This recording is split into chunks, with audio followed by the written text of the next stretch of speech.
بھائی دکھ سننا، کسی غریب کی مدد کرنا، اس کو کہہ دینا. دیکھیے نا کیسی عجیب روایت لکھی ہے قاضی سلمان منصور پوری نے.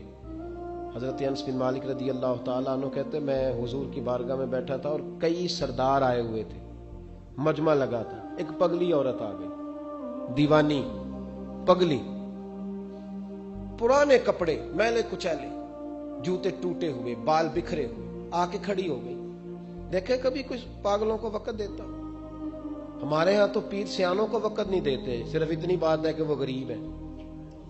پیر سے بھی ٹائم لینے کے لیے پجاروں میں جانا پڑتا ہے. ہاں یہاں بھی معیار بدل گیا ہے. خدا بندہ یہ تیرے سادہ دل بندے کدھر جائیں؟ درویشی بھی عیاری ہے، شہنشاہی بھی عیاری، کدھر جائیں؟ کس کو جا کے کہاں رونا روئیں؟ آ کے کھڑی ہو گئی پاگل عورت. یا رسول اللہ کوئی بات کرنی ہے. میرے کریم محبوب نے توجہ فرمائی ہی تھی کہ اس کے محلے کے لوگ کھڑے ہو گئے، کہنے لگے حضور یہ تو پاگل ہے، ایسے ہی کرتی رہتی ہے، آپ کا ٹائم بڑا قیمتی ہے. حضرت انس کہتے ہیں حضور کو جلال آ گیا اور میں خاموش ہو جاؤ، مجھ سے بات کر رہی ہے کہ تم سے کر رہی ہے؟ تم کون ہوتے ہو مجھے مشورہ دینے والے؟ بیٹھ جاؤ. محبوب نے فرمایا کیا بات ہے بی بی بتاؤ. کہنے لگے یہاں نہیں، اکیلے میں بات کرنی.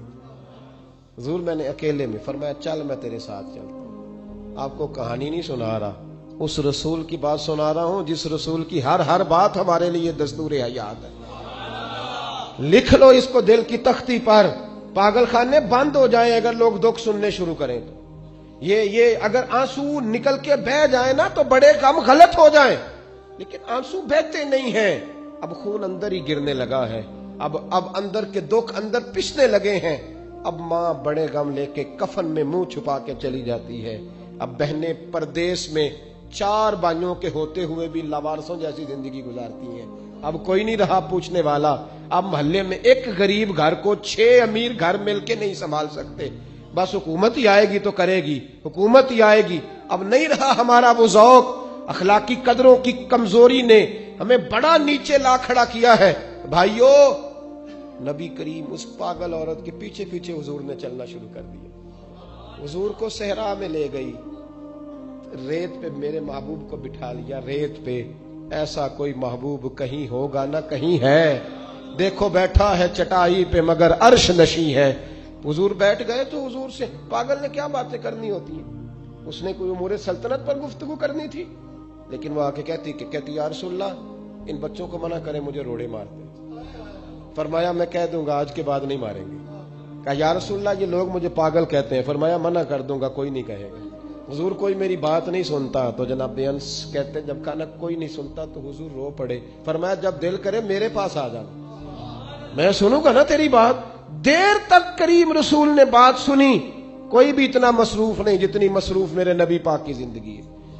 23 سالوں میں دنیا کو بدلنا ہے، لیکن ایک پاگل کو اتنا وقت دینا، اس کی تربیت کر گزرنا. حبیب کریم علیہ الصلوۃ والسلام دیر تک سنتے رہے. وہ خاتون اپنی مرضی سے اٹھ کے کھڑی ہوئی اور کہنے لگی میں تھک گئی ہوں اب آپ جائیے. تو حضور پھر مسکرائے. فرمایا دل دوبارہ کرے نا جب بھی تو فٹافٹ آ جانا، میرا دروازہ کھلا ملے گا. یار جو لوگ زندگی میں بڑا سکون لینا چاہتے ہیں نا وہ کسی اس طرح کے بندے کی خدمت کر کے دیکھیں. جو بڑا سکون لینا چاہتے ہیں، بڑا جو راحت لینا چاہتے ہیں، وہ کسی ایسے شخص کی خدمت. ہمارے دیہات کی نانیاں دادیاں بڑی سادی ہوتی ہیں، انہیں ضرورت ہوتی ہے کہ تھوڑی دیر. ابا جی نے کچھ بھی نہیں کہنا، آپ نئی پجارو خریدنے لگے ابا رکاوٹ نہیں ڈالے گا، لیکن ابا سے مشورہ ضرور کریں، ان سے پوچھیں ضرور کہ گاڑی بدلنے جا رہا ہوں. والد کا مشورہ ہی تیرے کام میں برکت پیدا کر دے گا، اس کی صرف رائے ہی تجھے بڑا کر دے گی. آپ ضرور مکان تبدیل کریں اور کئی منزلہ بنائیں، لیکن تھوڑی دیر ابا کے پاس جائیں کہ اگر آپ کہیں تو مکان بدل لوں. اس لیے کہ والد کا صرف مشورہ نہیں ہوگا، اس کی دعائیں بھی تیرے ساتھ ہوں. یہ انفرادیت تجھے ملے گی سادے لوگوں کے ساتھ، ایسے لوگوں کے ساتھ جو. بلکہ امام یوسف صالحی نے تو ایک بڑی خوبصورت بات لکھی ہے. کہتے ہیں ایک حضور کا پینڈو تھا. حضور فرماتے تھے یہ ہمارا دیہاتی اور ہم اس کے شہری ہیں. آپ کسی کو پینڈو کہہ دیں اسے بھی غصہ آتا ہے. میں نے بھی دیکھا ایک نوجوان بڑا ناراض تھا دوسرے سے. کیا ہوا؟ کہتا سب مجھے پینڈو کہتے ہیں. میں کہ یار تو مینو کہہ. میں الحمدللہ پینڈو ہوں، میرے ابا جی بھی پینڈو ہیں، میرے دادا جی بھی پینڈو ہیں. پینڈو ہونا کوئی معاذ اللہ تعالیٰ بری بات ہے؟ اس میں کیا قباحت ہے؟ عرب کا تو رواج تھا کہ جب بچہ پیدا ہوتا تھا تو اچھی آب و ہوا کے لیے گاؤں میں بھیجا کرتے تھے.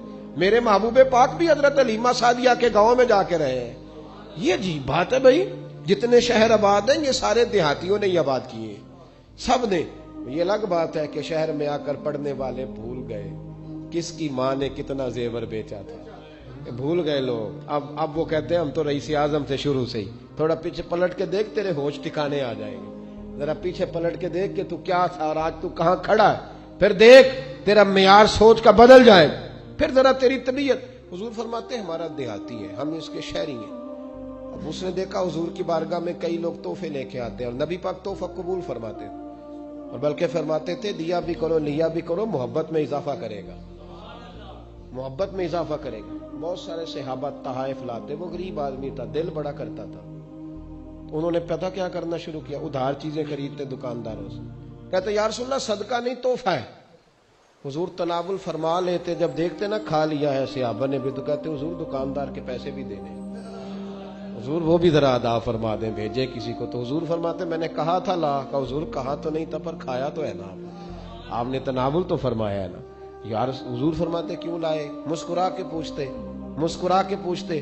کہتے یا رسول اللہ اس لیے کہ سارے لاتے ہیں, میں غریب ہوں, نہیں میرے پاس پیسے, اب لانے تو ہے نا, تو مہربانی فرمائے پیسے. حضور بھیجتے جناب ابو بکر صدیق, فرماتے جا اس دیہاتی کے پیسے دے آ. حضرت ابو ہریرہ کہتے ہیں جب حضور غم امت میں پریشان ہوتے تھے نا تو ہمارا دل کرتا تھا کاش آج وہ آ جائے, وہ آئے گا تو حضور کو ہنسائے گا. دل کرتا تھا آج وہ آ جائے. کہتے ہیں ایک دن نبی کے, یہ مسند امام احمد بن حنبل میں بھی موجود ہے, فرماتے ہیں ایک دن وہ بازار میں کھڑے نا, مدینے کے بازار میں کھڑے کچھ خرید رہے تھے, کچھ خرید رہے تھے. ہمارے یہ بڑا آسان ہے, آپ تھوڑے تگڑے ہو کے رہیں, بولیں ذرا کم, سخت مزاج رہیں, دنیا خود بخود خود ڈرے گی. لیکن یہ اصل نہیں ہے. اصل یہی ہے کہ آپ محبت بانٹیں, آپ پیار کریں.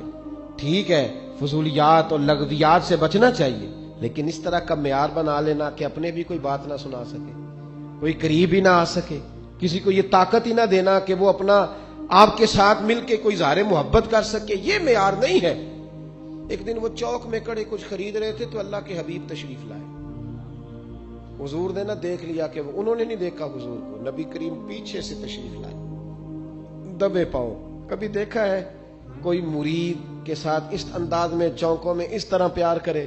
محبوب پیچھے سے آئے اور آنکھوں پہ ہاتھ رکھ دیا, فرمایا بوجھ بھلا میں کون ہوں, بتا بھلا میں کون ہوں, بول. حضرت ابو ہریرہ کہتے ہیں انہوں نے نا اپنی کمر پیچھے کی اور حضور کے علم نشرہ کے سینے سے رگڑنے لگے, عرض کرنے لگے یا رسول اللہ آپ تو 7ویں گلی سے گزرے تو پتہ چل جاتا ہے میرے حبیب گزر رہے ہیں. حضور یہ کوئی بھلائی جانے والی چیز ہے؟ تو 7ویں گلی سے 7ویں, اور حضور مجھے کوئی بھلا سکتا ہے مجھے؟ وہ خواجہ غلام فرید صاحب نے محبوب کی بارگاہ میں بڑے ادب سے کہا تھا, کہنے لگے تن تندور ہڈاں دا بالن تے اسی ہاواں نال تپایا, کپ کپ مکیاں پیڑے کیتے, اتوں عشق پلیتھن لایا, تن دا سالن من دی ہانڈی لون صبر دا پایا. غلام فریدا وے میں ساری تیری, تینوں اجے یقین نہیں آیا؟ غلام فریدا وے میں ساری تیری, تینوں اجے یقین نہیں آیا؟ نبی کریم کی پشت سے رگڑنے لگے اپنی پشت, حضور کے علم نشرہ کسی نے. حضور 7ویں گلی سے گزرے تو پتہ چل, حضور نے محبت فرمائی. یہ پیار. کبھی کبھی اپنے نوکر کو بھی ساتھ بٹھا کے کھانا کھلا لیا کر, کبھی کبھی نا کبھی بلا لیا کر. وہ جو مزدور ہوتا ہے نا مزدور, اس کے ساتھ کبھی بیٹھا کر, نیچے اتر کے اللہ سکون عطا کرے گا. تو بیٹھا کر اس کے ساتھ, جس کے ہاتھوں کو گریز لگی ہے اسے کہا کر آپ پہلے تیرے ہاتھ دھوئیں پھر مل کے روٹی کھائیں. آیا بیٹھا کر کبھی ان لوگوں کے بیچ بیٹھ تاکہ تیرے کردار اخلاق سنور جائیں. محبوب پاک نے نا ہاتھ تھاما اور محبت کرنے لگے, اور یوں فضا میں ہاتھ بلند کر کے فرمایا یہ میرا غلام ہے, میں نے بیچنا ہے, کسی نے کوئی خریدے گا؟ چوک تھا نا, غلام بکا, کوئی خریدے گا؟ پہلے محفل میں ہنسی تھی, خوبصورتی تھی, جب کہا نا کوئی خریدے گا تو محفل میں درد آ گیا, سوز آ گیا. صحابی نے رونا شروع کر دیا. محبوب نے فرمایا دیوانے روتے کیوں ہو؟ عرض کی حضور نہ رنگ ہے نہ روپ ہے, نام تک نہیں لکھنا آتا, میری کیا قیمت ہے, کون خریدے گا؟ جب ان کی آنکھوں میں آنسو آئے تو حضور بھی روئے. ان کا سینے کے ساتھ سینہ ملایا اور محبوب فرمانے لگے رونا بند کر، جسے میں بیچوں وہ اللہ کی نظر میں بڑا قیمتی ہوا کرتا ہے، اللہ کی نظر میں بڑا قیمتی ہوتا ہے، بند کر رونا۔ ہمارا نا معیار اس طرح کا بنا ہے، طبیعت اس طرح کی بنی، ہم نے اپنا لیول اتنا بلند کیا ہے کہ بہت سارے لوگوں کے تو قد بھی چھوٹے ہو گئے، بہت سارے لوگوں کے ایک مخصوص ہر آدمی کی فیلڈ ہے، وہ اپنی فیلڈ کے اندر مخصوص لوگوں کے بیچ رہنا پسند کرتا ہے، وہ یہ سمجھتا ہی نہیں۔ وہ یہ میں محفلیں کرانے والوں کو دیکھتا ہوں، یہ کتنے مجبور ہوتے ہیں، 10 نعت کا بیٹھے، ایک کہتا ہے پہلے میں نے نعت پڑھنی، تھوڑا آنے جانے کا موقع ملا، دوسرا کہتا ہے پہلے میں نے پڑھنی، وہ بیچارہ منتیں کر رہا ہے، چلو یار اگر راکھی بیٹھا ہوں تو میرے اوپر کو مہربانی کر دو۔ ایسا عجیب ماحول بن گیا، ہر جگہ ایک گھٹن ہے، دو لوگ کسی جگہ بیٹھنے کو تیار نہیں ہوتے۔ میرے طرح کے مذہبی لوگوں نے بھی یہ لبادہ اڑایا کہ بس میں ٹھیک ہوں یا وہ ٹھیک ہے جو میرے پیچھے لگے ہوئے، اس کے علاوہ کوئی ٹھیک نہیں۔ میں سیالکوٹ میں گفتگو کر رہا ہوں اس وقت، ڈسکا میں نہیں کر رہا، تو جو اس وقت ڈسکے میں تقریر کر رہا ہے مجھے اسے سپورٹ کرنا چاہیے نا، اس لیے کہ میں ہر جگہ پہ ایک وقت میں گفتگو کر سکتا، مجھے اسے سپورٹ کرنا چاہیے جو اس وقت لاہور میں، گجرات میں، گجرانوالہ میں بات کر رہا ہے۔ جب میں اسے سپورٹ کروں گا تو دین کا کام بڑھ جائے گا۔ مجھے اپنی حیثیت کا تعین کر لینا چاہیے کہ میری اتنی ہی حیثیت تھی کہ میں اس وقت یہاں آ سکتا تھا، میں ہر جگہ جا سکتا۔ تھوڑا تھوڑا پیار کریں، ہماری اس طبیعت نے ہمارے ماحول میں گھٹن، جب تقریر ہوتی ہے تو لوگ کہتے ہیں سارے سیاستدان برے،